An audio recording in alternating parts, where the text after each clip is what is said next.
সবথেকে ট্রেন্ডিং যে ফর্ম এখন চলছে সেটা হলো আয়ুষ্মান ভারত যোজনার ফর্ম, যেটা ফিল আপ করা খুব সিম্পল, 3টে প্রসেসে করতে পারি। তার জন্য আধার নাম্বার দরকার, সেখানে রেশন কার্ড ডিটেলস দরকার, তার সঙ্গে দরকার আমার কিছু প্যান কার্ডের ডিটেলস। এই 3টে ডিটেলস নিয়ে আমরা ফর্মটা ফিল আপ করতে বসলে আমাদের অনায়াসে আমরা ফিল আপ করতে পারবো। আধার নাম্বার, এখানে যে 12 ডিজিট আধার নাম্বার আছে, সেম 12 ডিজিট আধার নাম্বারটা এখানে মেনশন করবেন।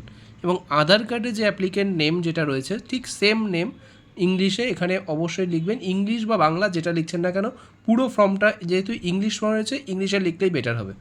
রেশন কার্ড নাম্বারের আগে যখন ডিজিটাল রেশন কার্ড যখন আছে বাড়িতে, সেটাই দেখবেন যে SPHH লেখার পরে কিছু নাম্বার রয়েছে, সেই নাম্বারটা এখানে লিখবেন। SPHHটা এখানে লেখার দরকার নেই, কেন ওইটার এখানে ক্যাটাগরিটা অবশ্যই এখানে মেনশন করা আছে। তো ওই কার্ড ডিটেলসটা এখানে নাম্বারটা মেনশন করবেন, ক্যাটাগরিটা শুধুমাত্র এখানে AYSPHH যেটা আপনার আছে না কেন সেটাতে টিক মার্ক দেবেন। নেক্সট, আধার নাম্বার লিঙ্ক মোবাইল নাম্বার, যেই নাম্বারটা এতদিন লাইন দাঁড়িয়ে লিঙ্ক করিয়েছেন আধার কার্ডের সঙ্গে, মোবাইলের নাম্বার লিঙ্ক আছে, সেই লিঙ্ক নাম্বারটা এখানে মেনশন করবেন। এবং যে অ্যাপ্লিকেন্ট, সে কি জেন্ডার, মেল ফিমেল, সেটার মধ্যে অবশ্যই টিক মার্ক দেবেন। ডেট অফ বার্থ, অ্যাপ্লিকেন্টের ডেট অফ বার্থ অনেক ক্ষেত্রে আমাদের ডেট অফ বার্থ এক এক জায়গায় এক এক রকম থাকে, কিন্তু আধার কার্ডের যে ডেট অফ বার্থ মেনশন রয়েছে সেই ডেট অফ বার্থটাই কিন্তু এখানে বয়স্ক মানুষদের আগের ক্ষেত্রে দেখা যেত ডেট অফ বার্থ বিভিন্ন জায়গায় বিভিন্ন রকম, কিন্তু এখানে কিন্তু যে ডেট অফ বার্থটা আপনার গভর্নমেন্টের ঘরে রয়েছে ঠিক সেটাই এখানে আপনাকে মেনশন করতে হবে। তারপরে যে স্টেপটা দেখছি সেখানে হলো address details, full address, house number, street, village, প্রত্যেকটার মধ্যে ফুল অ্যাড্রেসটা আপনার আধার কার্ডে যেটা মেনশন রয়েছে সেই ফুল অ্যাড্রেস এখানে মেনশন করবেন। ডিস্ট্রিক্ট, আমাদের প্রত্যেকের ডিস্ট্রিক্ট, বিভিন্ন ডিস্ট্রিক্ট, যে ডিস্ট্রিক্ট আপনি যেই ডিস্ট্রিক্টের আন্ডারে পড়ছেন সেই ডিস্ট্রিক্টের নাম মেনশন করবেন। ব্লক, আপনার যে ব্লক, গ্রাম পঞ্চায়েত, যদি গ্রাম পঞ্চায়েত, আপনি যদি গ্রাম পঞ্চায়েত এলাকায় থাকেন গ্রাম পঞ্চায়েত, আপনি যদি মিউনিসিপ্যালিটি এলাকায় থাকেন আপনার ওয়ার্ড নাম্বার, গ্রাম পঞ্চায়েত নাম্বার বা ওয়ার্ড নাম্বার এখানে মেনশন করবেন। ফ্যামিলি হেড, তাহলে এখানে ধরুন আপনি যে ফ্যামিলি হেড, আপনি যারটা ফিল আপ করছেন, এ অ্যাপ্লিকেন্ট ধরুন আপনার বাড়ির ফ্যামিলি হেড, কিন্তু সেখানে কিন্তু এই যে এই নামটা যেটা দিলেন সেখানে কিন্তু অবশ্যই এখানেও কিন্তু সেম একই জিনিস মেনশন করবেন, যে ফ্যামিলি হেড বলে এখানে যেটা নাম দিলেন তার উল্টোটা নাম দিলে কিন্তু হবে না। এবার ধরুন ফ্যামিলি হেডের যে রয়েছে তার ছেলে, আপনি এখানে অ্যাপ্লিকেন্টের নাম যা তার ছেলে বসাচ্ছেন, তখন কিন্তু এখানে আপনার বাবার নামই দেবেন বা মায়ের নাম, যে আপনার ফ্যামিলি হেড আছে তার নাম দেবেন। কিন্তু যখন আপনি আপনার বাবা মারটাই ফিল আপ করতে বসছেন, তখন এখানে যেই নাম এখানে সেই নাম একই নামই কিন্তু হবে।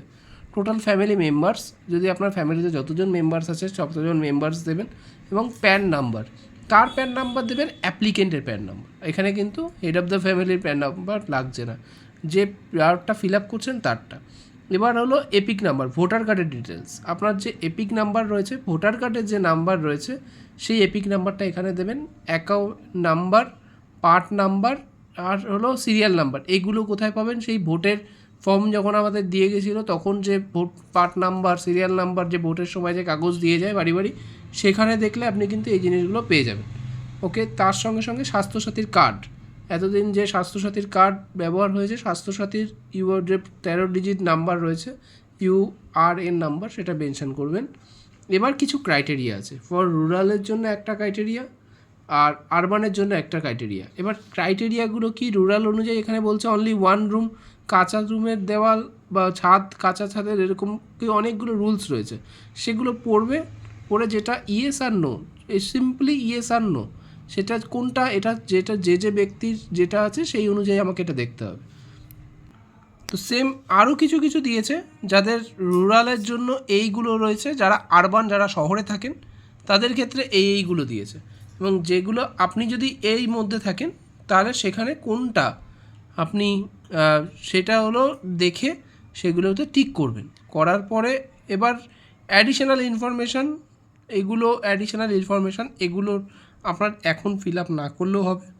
এবার এইটা দিয়েছে, এটা কিন্তু অবশ্যই দেখবেন যে ফ্যামিলি ইনকাম কত, সেই ফ্যামিলি ইনকাম অনুযায়ী এই ফর্মগুলোতে আপনার কি 8 লাখ টাকার বেশি না কম, আপনি কি ইনকাম ট্যাক্স, আপনার বাড়ি থেকেও কি ইনকাম ট্যাক্স দেয় কি না দেয়, তা আপনার কি কোনো SIA ট্রাইব্যুনালে কোনো রকম পেন্ডিং রয়েছে কি না, পেন্ডিং CA কোনো অ্যাপ্লিকেবল আছে কি না, বেনিফিশিয়ারি নেম ডিলিট, অন্নপূর্ণা যোজনা বেনিফিট লিস্টে কিন্তু ডিলিটেড হয়েছে কি না, এখানে অনেক কিছু চেয়েছে।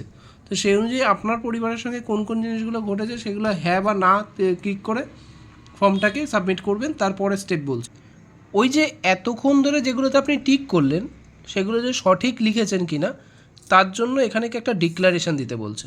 ডিক্লারেশানটা আপনি যদি এই জিনিসটাতে ইয়েস করবেন, এখানে একটা টিক মার্ক দিয়েছে, আপনি এখানে যা যা ইনফরমেশান দিয়েছেন গভর্নমেন্ট ভাবছে যে আপনি সেটা যথাযোগ্য সঠিক দিয়েছেন, এবং এটা যদি না হয় তাহলে এই জিনিসটা, এই বেনিফিটটা আপনি নাও পেতে পারেন।